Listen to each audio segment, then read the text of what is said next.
Can't tell you how happy I am to talk to somebody sane. The feeling's mutual. Yeah, I'm Pope, Emily Pope, Dr. Darling's assistant. My turn. Should I lie? Jesse Feyden.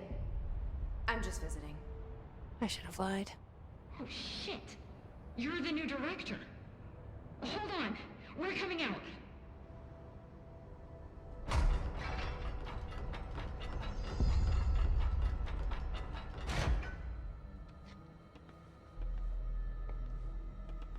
Director Feyden.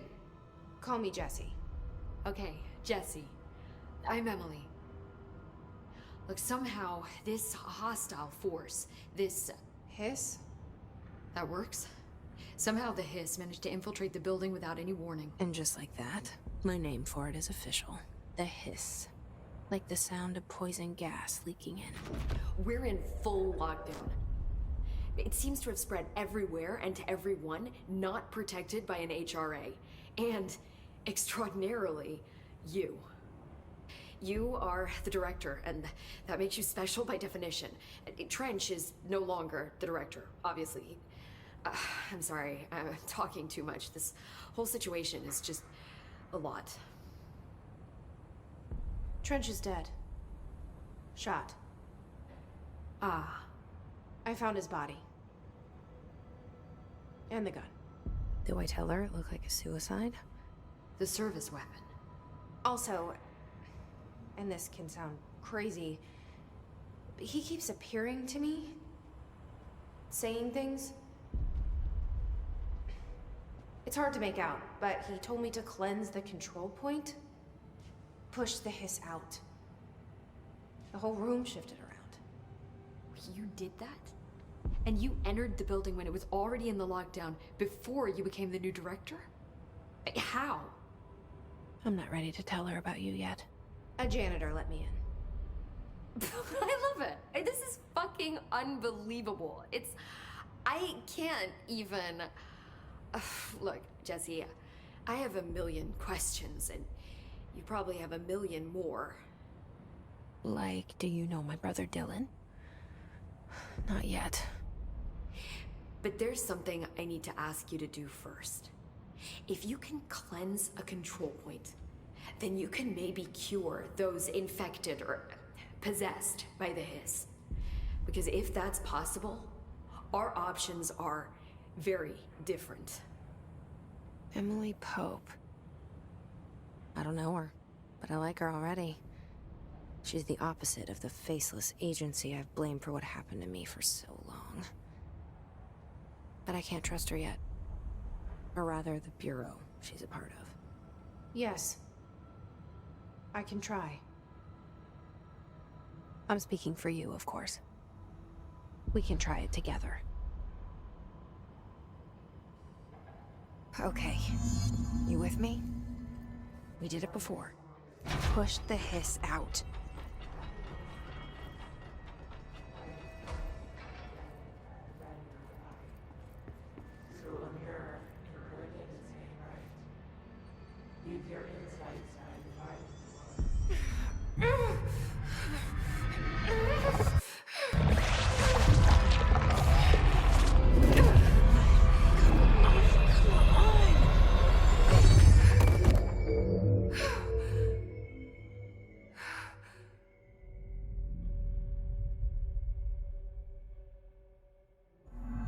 It didn't work. The hiss has burrowed too deep, ripping it out.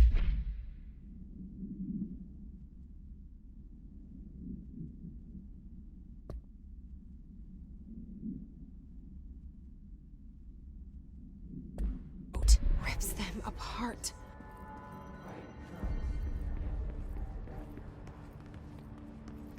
Jesse, over here. We need to make a plan, Jesse.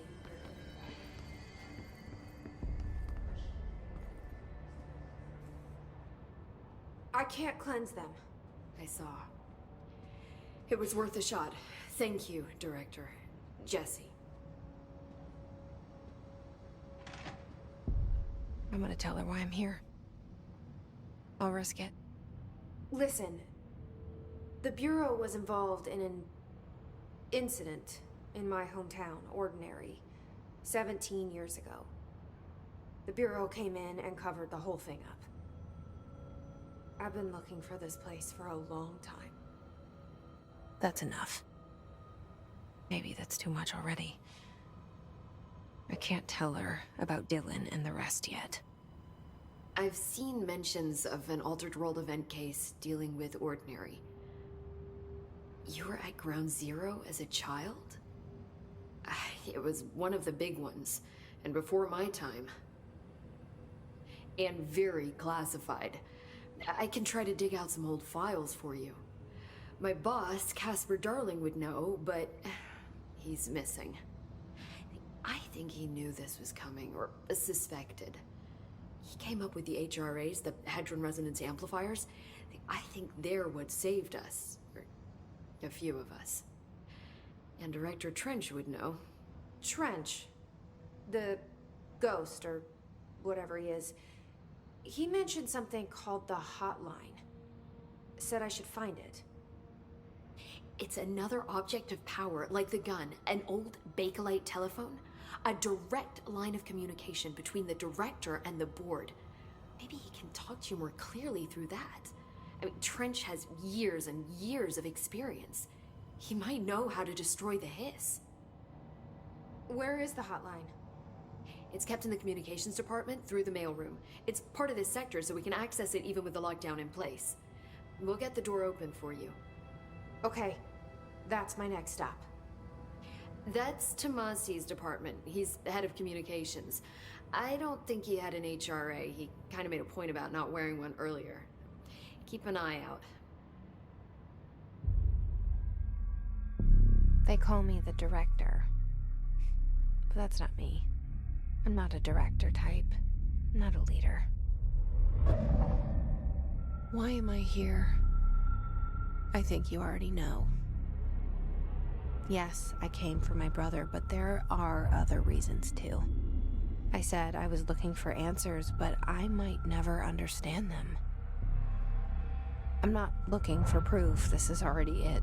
More than enough. No matter what they told me all those years, I know it's real now. I didn't imagine this. I want to be a part of this world.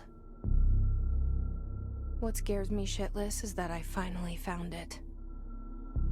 Only to see the hiss destroy it all.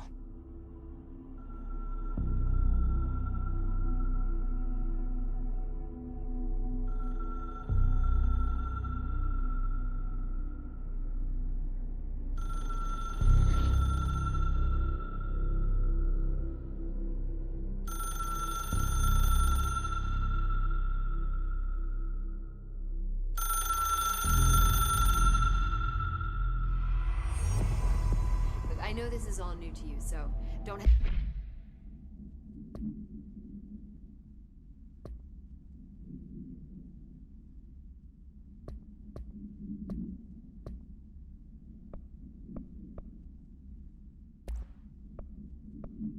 hesitate to ask me anything you want to know. There are no stupid questions. The door to the comms... The hotline should be in the communications department.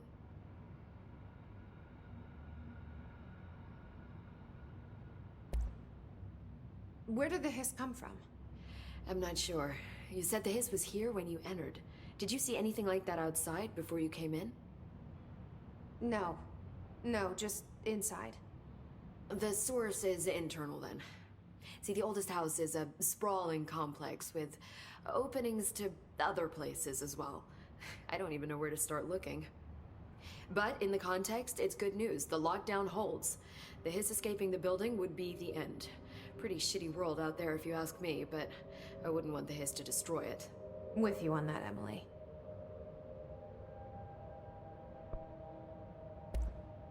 You mentioned the oldest house. What is it? This building, the Bureau headquarters, the oldest house, is a shifting place. You've seen it. It transcends its physical limits. I've been to New York a few times. How didn't I notice this place? It's an attribute of the building. This is a place of power. The oldest house doesn't like attention, so unless you're purposely trying to find it, you don't, which is perfect for us. The work we do here is essential, but unstable. The Bureau prefers not to be noticed. And we need strong walls to make sure nothing gets out. So without you, I never would have found the front door. Okay.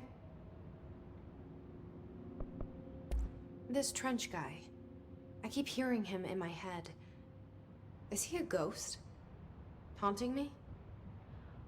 I doubt we're talking about a ghost in the traditional sense, but an echo maybe. See, if he was killed by the service weapon, your gun, maybe it's his final thoughts recorded by the bullet in his brain, like a deep space probe sending back data. But that's just a hypothesis on my part. I need the gun to research it. But you better hold on to that given the circumstances. I think I will. Yeah. Can you tell me what an object of power is exactly? This is all, well, new to me. Don't worry, I love going over the basics. So objects of power are mundane objects that house paranatural energies and have developed a link to the astral plane and can thus be controlled, which is what differentiates them from altered items, which are still housings of paranatural forces, but are more volatile and cannot be bound in the pure utilitarian sense. Got it? Did she memorize this? Got it. Thanks. So HRA stop you from becoming Hiss? Wait, it seems that way. I mean, I hadn't even heard of an HRA until a few weeks ago when Dr. Darling started handing them out. Well, I began analyzing mine as soon as I got it. I mean, each one seems to emit a powerful short-range frequency way beyond anything I've ever seen. Doesn't the timing seem suspicious? I thought that too. Dr. Darling usually likes to unveil his latest breakthrough in big presentations. With these, he just passed them out. Yeah, his behavior makes me wonder what exactly he knew.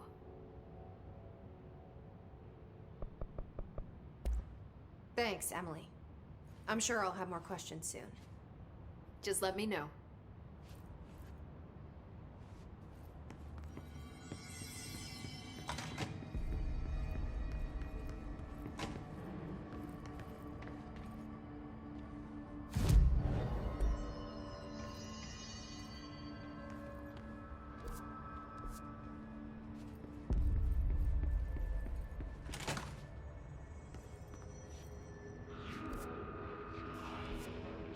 There it is again. Our welcome message.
Overpowering here. You don't want me anywhere near it. With you on that.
Look at it.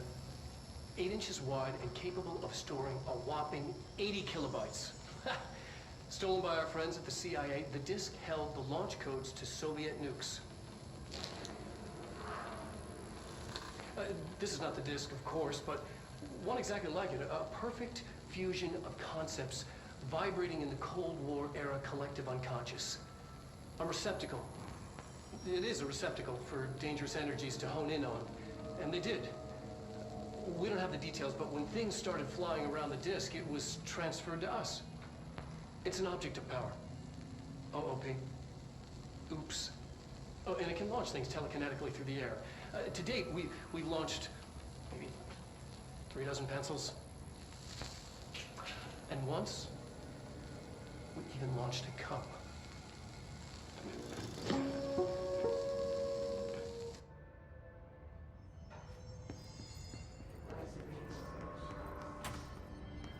Communications. We're on the right track.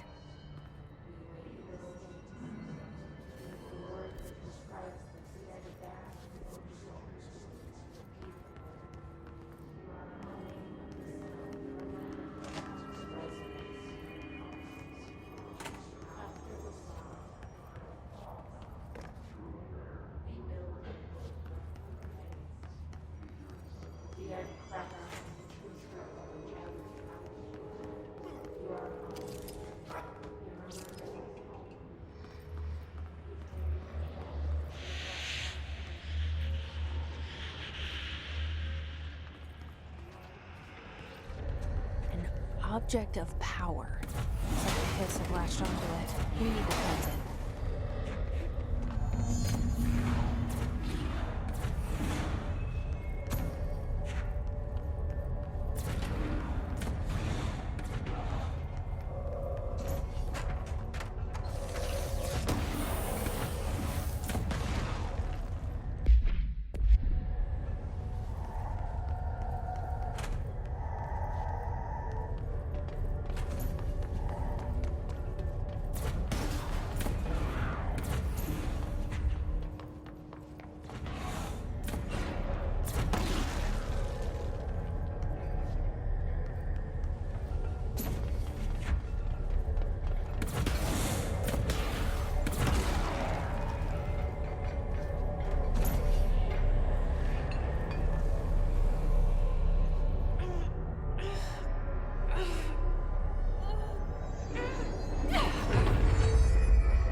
It's harder to hear you when I'm here. It's like the channel's been changed. The board's in charge here. They're pyramids in the Bureau seal. Are they really the ones pulling the strings? I'm not their director. I'm no one's director.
You were gone.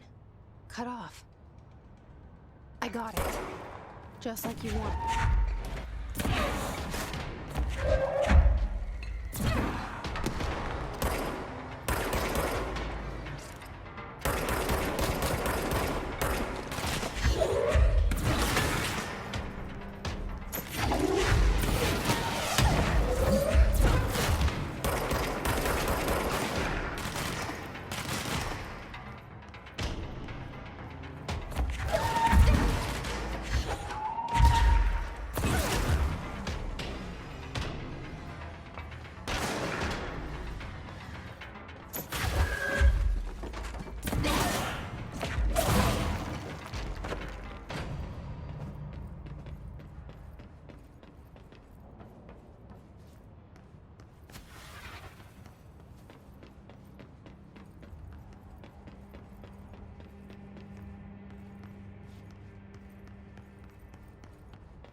Emily said that the hotline can be reached through the mailroom.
Listening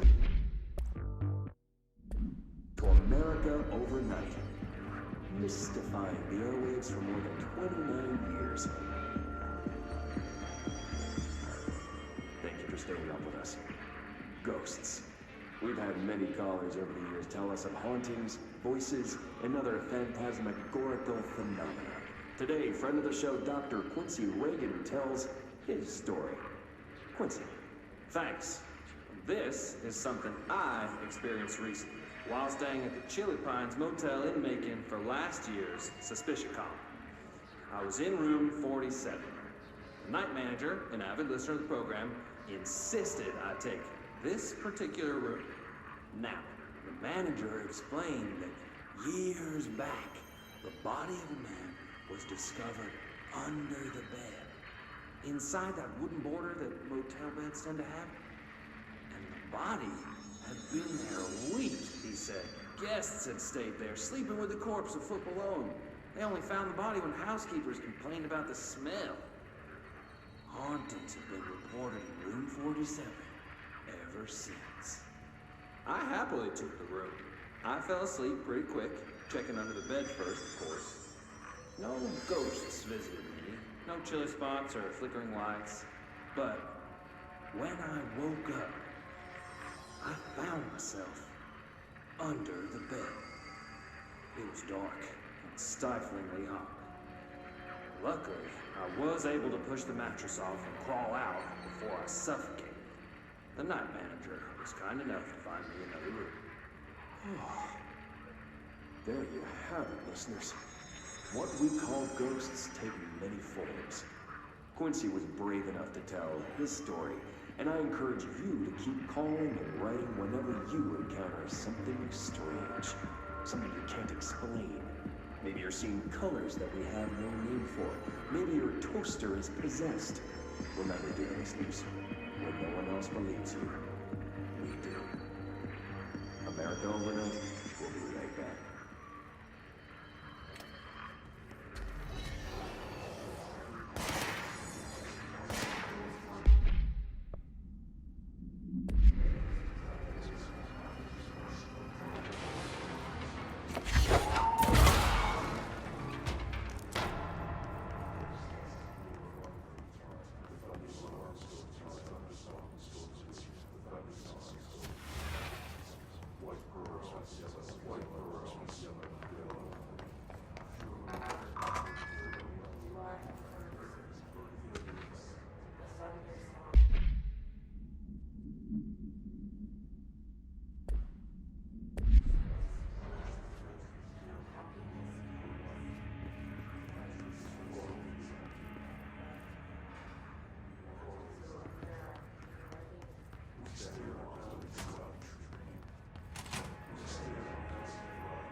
a feeling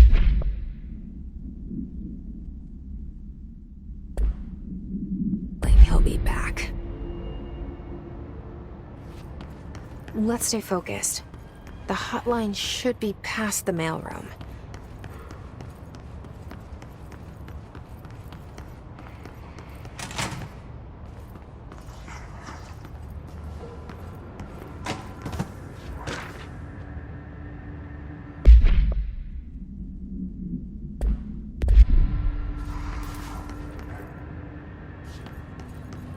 Alberto Tomasi, head of comms. The hiss got him. All right, take this down. The situation in Cuba has been evaluated by the relevant authorities. The mysterious illness affecting the staff at the U.S. Embassy in Havana was caused by sonic weaponry in the hands of a foreign power. Numerous personnel have damage to the inner ear, but most are expected to make a full recovery. Of course, the event also damaged their cellular walls, but we can't blame that on some stupid noise gun. Thank God no local doctors examined them first. Honestly, what are the odds an alternate item would show up inside a U.S. embassy? Talk about good luck, huh? So much easier to... Hey, are you still recording this?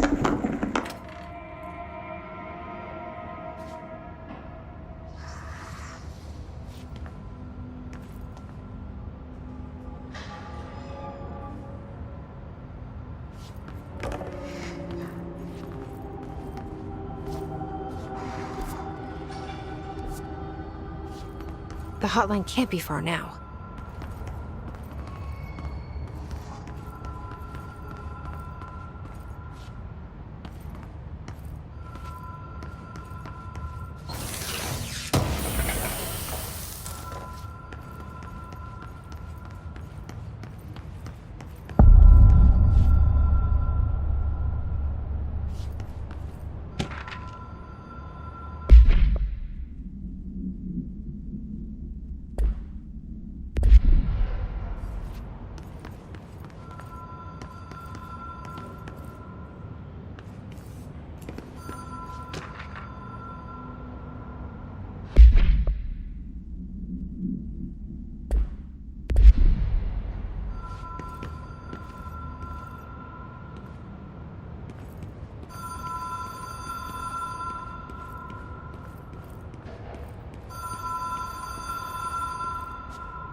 Ocean View Motel and Casino. Dream Logic. The light switch cord. Door marked with black